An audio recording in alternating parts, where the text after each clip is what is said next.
So first of all, I just wanted to say thank you so much to all of our opening speakers this morning for providing such a terrific and inspiring introduction to this workshop. And good morning. My name is Nicole Motzer, as Margaret said, and I am very happy to be here with you today. I'm also happy to introduce the next session we have prepared for you, entitled Social Innovation and Impact. This session will explore the different kinds of social change and the different types of social impact that engineering research has and can bring forth into the future. This session will also delve a little more deeply into the challenges of and opportunities for making those changes and impacts a reality within the next generation of ERCs. Just giving a little overview of what the session today will look like before I introduce Dr. Chang. Helping us do this are two remarkable speakers who will present us with two distinct yet complementary approaches for designing social innovation and engineering social change within ERC. Our first speaker is Dr. Dean Chang. Dr. Chang is the founding associate vice president for the Academy for Innovation and Entrepreneurship at the University of Maryland, College Park. He is active in the I-Core Node program, and prior to that, oversaw the School of Engineering's technology startup venture programs. Dr. Chang's unique background as a successful Silicon Valley entrepreneur, combined with his innovation teaching portfolio and his dedication to accelerating the economic and societal benefits of basic research, make him an ideal contributor to this session. Our second speaker will be Dr. Jennifer Cross. Dr. Cross is an associate professor of sociology at the Colorado State University. She is also the director of research for the Institute for the Built Environment, where she acts as a bridge between university and industry and supports interdisciplinary teams turning research to practice.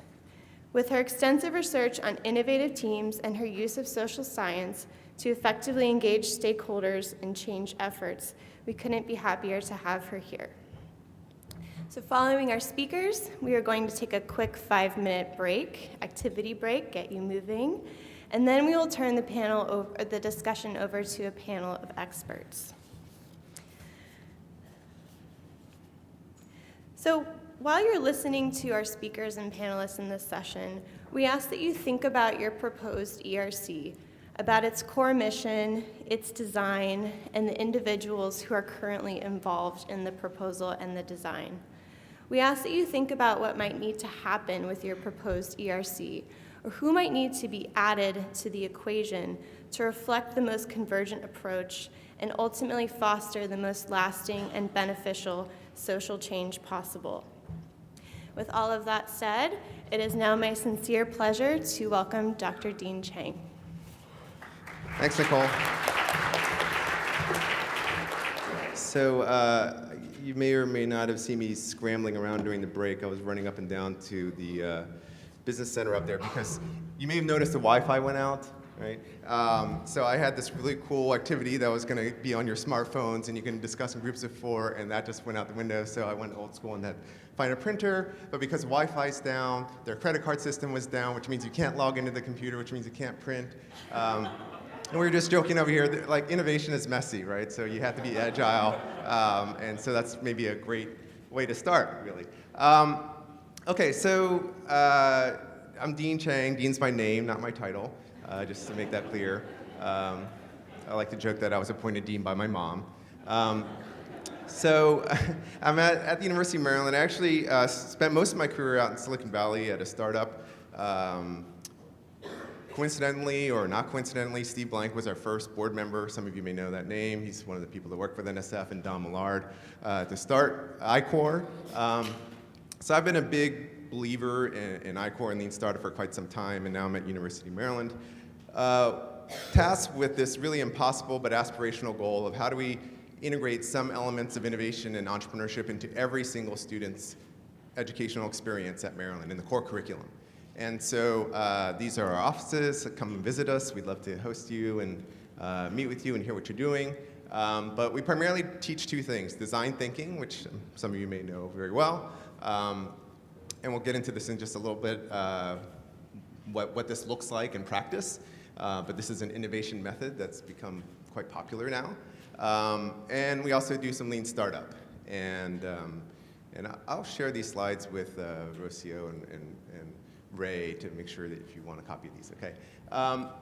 So again, I'll get into these in a minute, but I want to give a real example of this. I think is a great example of how ERCs and design thinking and lean startup can kind of all come together and converge. So just I have to brag a little bit. But this is there's a bigger reason why I have this. So what's pretty cool is, so what we're doing at Maryland, trying to integrate innovation, entrepreneurship, that growth mindset that Giannis talked about into the core curriculum. It's been the cover story on the front page, above the fold, in the Chronicle twice in the last 3 years. They talked about what's going on in Maryland, why we're doing this, why do French history majors need to learn about innovation and entrepreneurship. Interesting reads. I think they're pretty balanced. It's not just a rah-rah piece. It kind of shows, like, here's where it works, here's where it's still really messy. That's why we're here trying to figure those things out, right? And we do these design thinking workshops not only at University of Maryland for students and faculty, but we've been very fortunate to have the opportunity to work with great organizations, not just NSF, but also NASA, USDA, companies, nonprofits. They're all trying to apply these same techniques to the challenges that they're facing, right? Because they're facing more and more complex challenges. So, here's what design thinking kind of looks like. There's a lot of hands-on diving in, and we're going to do this in just a moment. Most of our classes, we do very little of what I'm doing now of talking to a large room. We have people actively jumping in and learning by doing. So design thinking, really, it's called human-centered design. It's called a lot of different things, but it starts with going and talking to your user, talking to the population you're trying to help. And many times that might be several layers downstream from where your lab is, right? And that's sort of the starting point in the brainstorming and prototyping and being agile. So I want to share this story. Any of you know the story Doug Dietz and the GE MRI? All right, I'm going to give the short version because he does a much better job in his TEDx talk. You can Google it and watch it, and he does a fantastic job. But so Doug Dietz was one of the original team members working at GE on this MRI. They're pretty ubiquitous now. Probably a lot of us have had an MRI or know people. He was working on one of the original MRIs, and he's like, this is pretty awesome. This thing I'm going to work on is going to improve healthcare. It's going to benefit society. And so worked on a long time, and when it finally launched, he wanted to go see his baby out in the real world. So he went to this clinic, I think it was UPMC, and he was talking to the technician, and the technician's like, oh man, the imaging is great, this is amazing. The resolution compared to the x-rays we had to do before, we can actually diagnose ACL tears, whereas we couldn't do that with x-rays before, and Doug's just like beaming. And they're talking, time passes, he's learning all this stuff and it's making him happy, and the technician says, we have somebody scheduled to come in for a scan, so we can continue this conversation if you just don't mind waiting in the waiting room until we're done. Should be about 45 minutes, hopefully, and then we can talk again. And Doug's like, okay, so he goes in the waiting room, and when he sits down, he actually sees the patient coming in. And it's not an adult, it's not even a teenager, it's this young little girl, I don't know, 5, 6 years old. And she's not walking in, she's being forcibly dragged in by her parents, who are also just distraught, and they're saying things like, it's okay, you have to be brave, we talked about this, you'll be fine. And Doug's heart sank. Working with engineers, he's like, wow, I thought technology solves all problems, and now look at this emotional distress I'm causing on these kids. And so he's like, gosh, I need to tackle this problem. This is actually, one more point. He learned that at UPMC, 80% of pediatric patients need to be sedated for their MRI procedure. And he was like, oh my gosh, that's crazy. So he happened to be going to this exec ed workshop out at Stanford where it was a crash course in design thinking, and he's like, hey, I wonder if I might apply some of these human-centered innovation methods towards solving this problem. And so he went and he brought in, just as we've talked about before, some really diverse people, like people he doesn't normally work with, not the product designers, mechanical engineers, electrical engineers, and so on. He talked to people at the hospital. He talked to not just the technician, he talked to the nurse. He talked to everybody that interacts with the patients. He went not even in the, he didn't just stay in the hospital. He went to children's museums and talked to people who designed children's exhibits. Which exhibits you have to drag kids away from every day at closing time. Which ones just collect dust in the corner? And he talked to child specialists. He talked to just people that brought different kinds of expertise and perspectives to the problem. And he was also very lean, very agile. He developed ideas, concepts with very rudimentary materials, construction paper, illustrations, and showed them to people, and kind of eventually got towards, that's his TED Talk, by the way. This is part of his process. He actually had kids getting their feedback. And what he eventually turned these ideas and sketches that he tested with different people into, and also here's some really powerful quotes that he got from different children. Things like, my brother gets to go to camp, but I can't go. I have to go, in the hospital or whatever. So this all ended up eventually becoming the Jungle Adventure, or GE Adventure Series MRIs. And if any of you have kids, maybe you've seen this, nodding your head.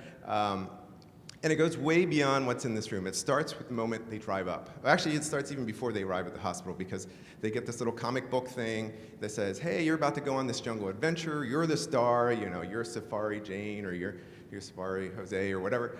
You're going to go on this jungle adventure. And when they pull up, there's a parking spot specifically reserved for people, for the kids who have appointments in the GE Adventure MRI. And in the parking lot, they painted like this little babbling brook with stones in it, leading from the parking lot into the entrance of the hospital. And already the kids are kind of falling, like, oh, you're in the water, stay on the stones. And they're doing hopscotch. And the path goes into the hospital, through the waiting room, all the way into the room directly, and you can kind of see it on the floor, all the way to the canoe. So they made this not an MRI, they made it into a canoe. Technology is still the same, the engineering is still the same.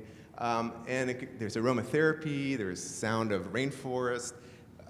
They even did cool things like, they said, oh, there are these really amazing, beautiful fish in the water, but they scare very easily. So you have to lay perfectly still in the canoe so you don't scare them. And if you lay still enough, the fish will start to come out, and you'll see them jump out of the water. And they just used projectors and projected these like pretty fish going across the ceiling. So they had a whole series of these. This was just one of them. They also had one that was more of a pirate theme. They had one that was, yeah, they had people, even the technicians sometimes got into it and dressed in costume.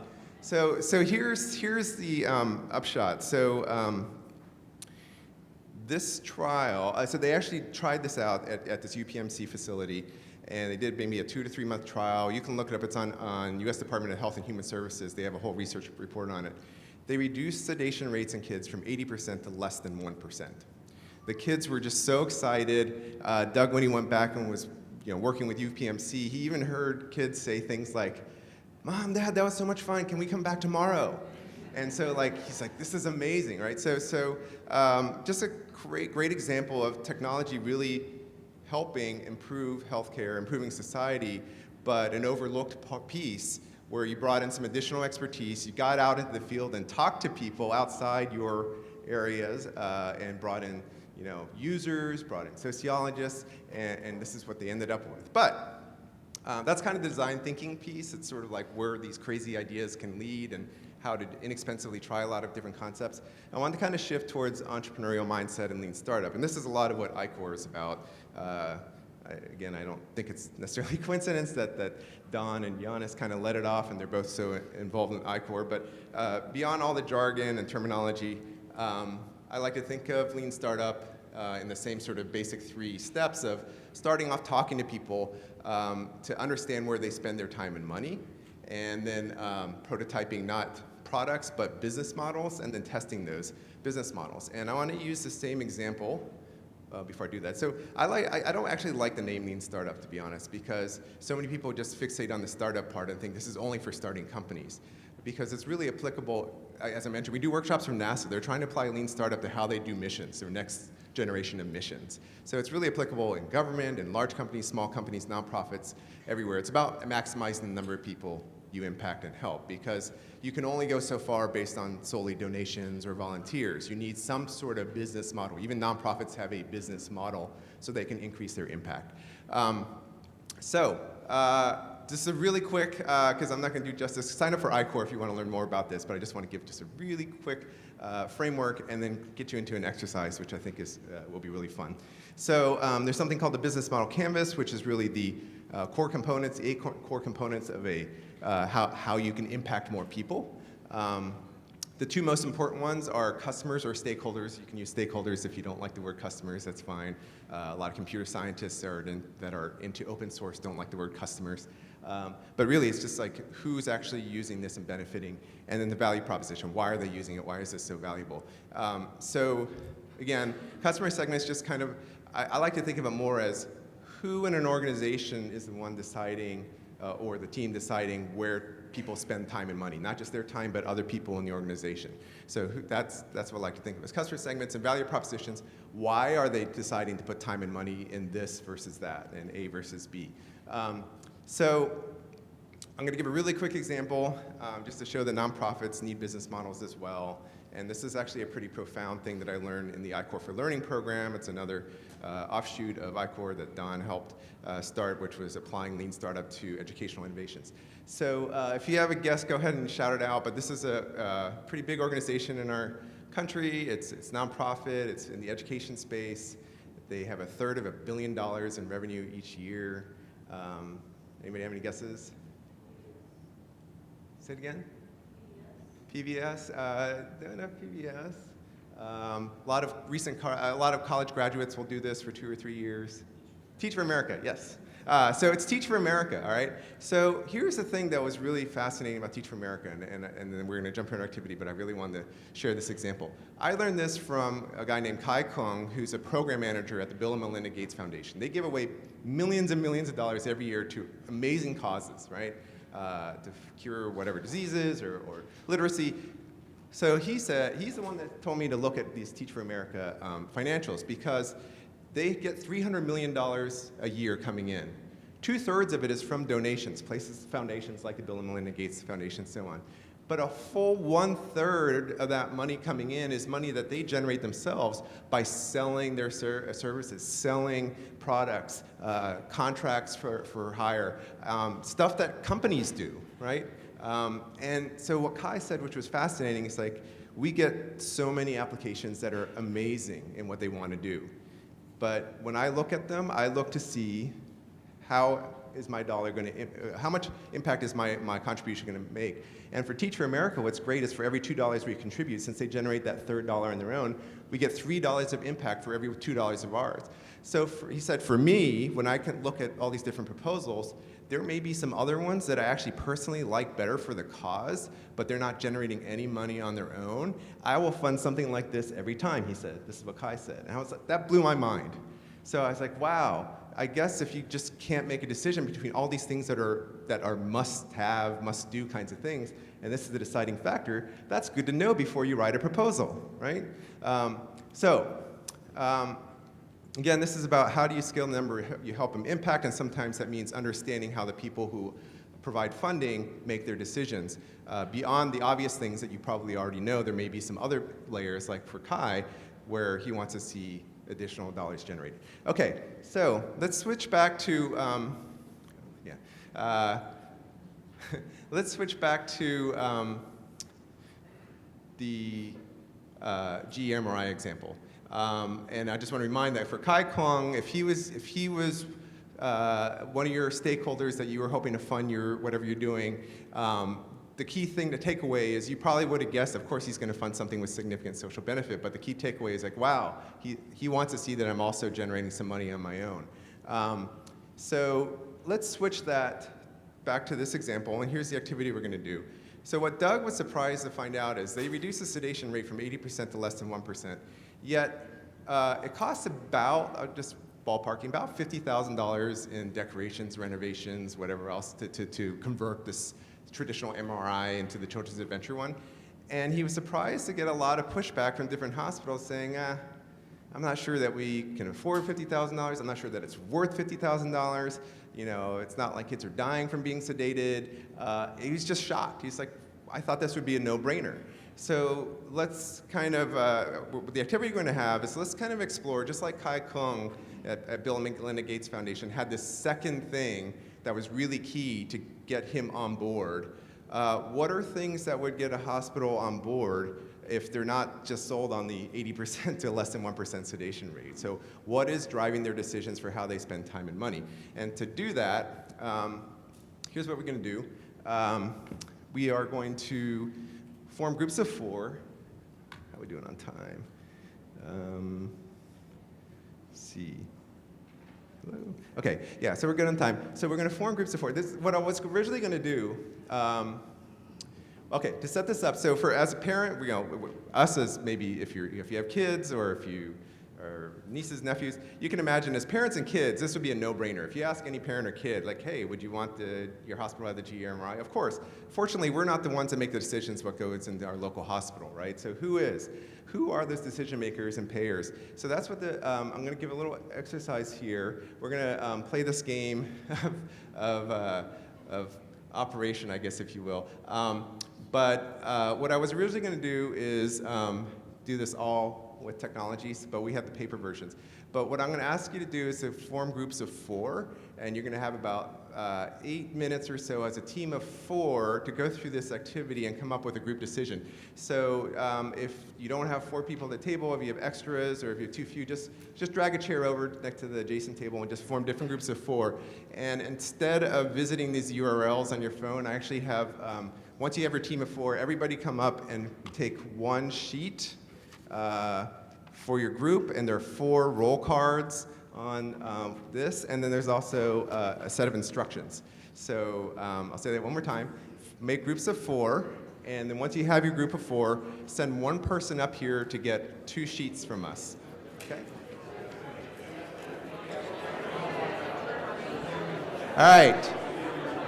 So I just want to get a rough show of hands. How many people have said, yes, we're going to approve the $50,000 conversion? Okay, so I see 1, 2, 3, 4, 5, 6, 7, 8, 9. I see some hands up and not others. Okay, so maybe 10-ish teams are saying, let's convert our MRI to the Adventure Series. Any teams say, no, we're not doing it? Wow, don't be shy. All right, good. See, one brave soul. Okay, so at least one team. Any others? Any other teams say, no, we're not going to do the conversion? Oh, you said yes. Are you a no? And no consensus. All right, so you're having a tough time. You're not yes, you're not no. All right, somebody want to summarize what the big conundrum is with your team? So we have insufficient information. Okay, so we have insufficient information relative to demand, relative to the cost associated with the anesthesia process in order to determine whether this will be a cost-effective investment. We want more information. Like more data, especially on some of the costs, right? Anybody else either a no or had some maybes or some heartburn over this? Yeah, you've had your hand up. I think one thing we're trying to figure out are the co-benefits of having this new machine, if it's going to improve the visibility of the hospital for other innovations, and we need some way to account for that. So if there's some way to add up the costs of happier workers or a perceived excellence at our hospital. Okay, looking for additional benefits that might tip the scale. All right, yeah. We talked about needing some more data on the risks of sedation and what that actually would do to the risk profile of the hospital. We had some numbers on, we only had partial information on some of that. That's one of the things we put on our list. So again, partial information. So did anybody feel like overwhelming? Yeah, we're definitely doing this, and we feel very strongly. We feel like we've got enough data. Pull the trigger. Anybody want to? Huh? All right. Yeah. So we did make assumptions about the cost of the anesthesiology and the different billing rates and things like that, and tried to estimate payback times along with the downtime that it would take to renovate, and hopefully presumed we would maybe add in some advertising again to drive traffic to it. Assumptions about advertising. Anybody else with the numbers felt like there was enough there to like, yeah, this is a no-brainer? You were raising your hands. All right, let's share. Okay. One of my questions on the executive card was that there was only enough funding for 1 to 2 of these new innovative ideas. So what wasn't going to be funded if we went with this? What? Kind of looking at opportunity costs. What can you not do if you do this? That's the question that came up. All right. Yeah, I'm looking for somebody who felt like really strongly like this was easy. Yeah, okay. Sorry. Yeah. Officer, the hospital insurance officer. This math is super easy.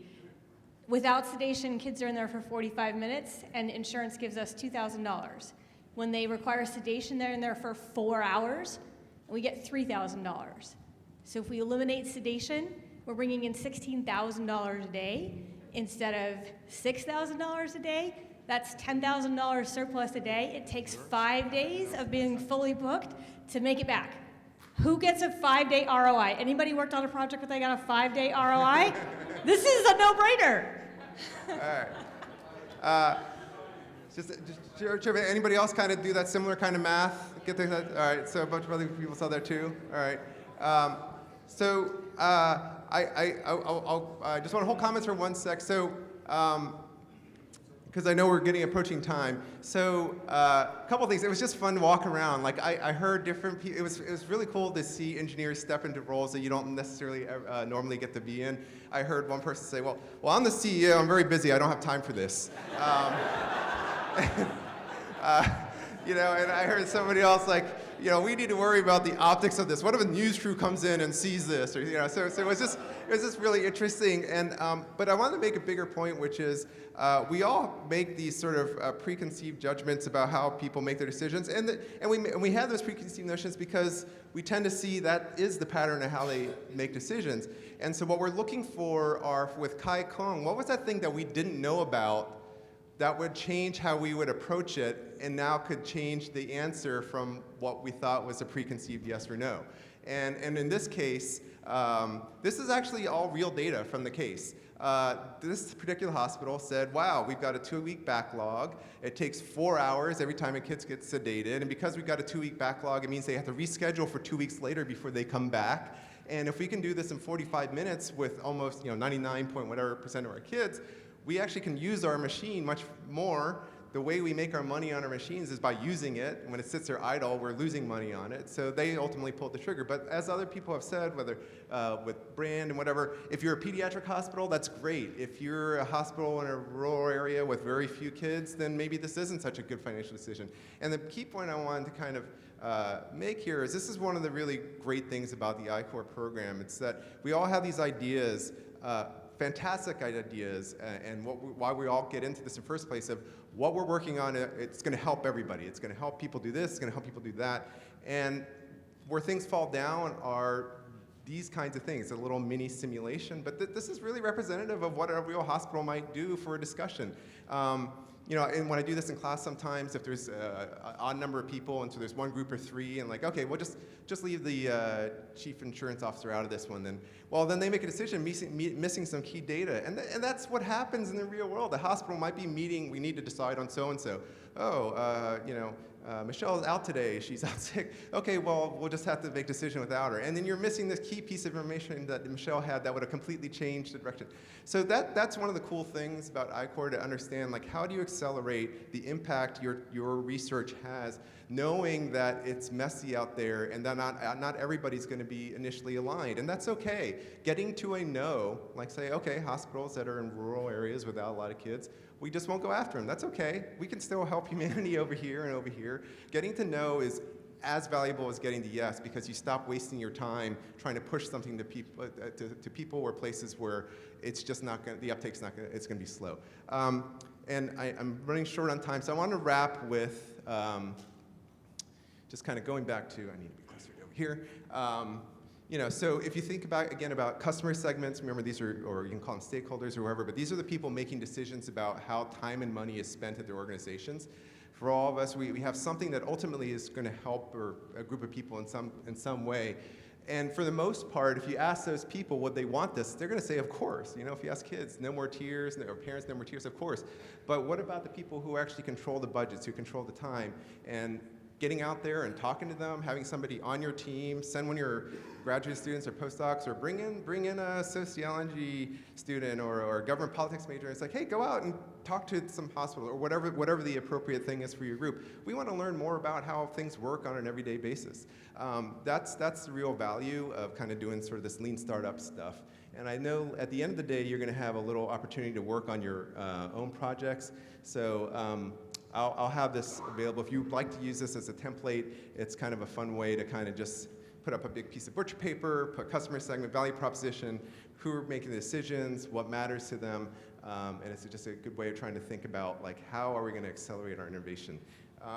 Okay, so I'm going to stop there because we've got some really interesting, juicy bits coming in the next session as well. But thank you for diving in. I enjoyed your acting abilities. A lot of you are Oscar worthy. And turn it over.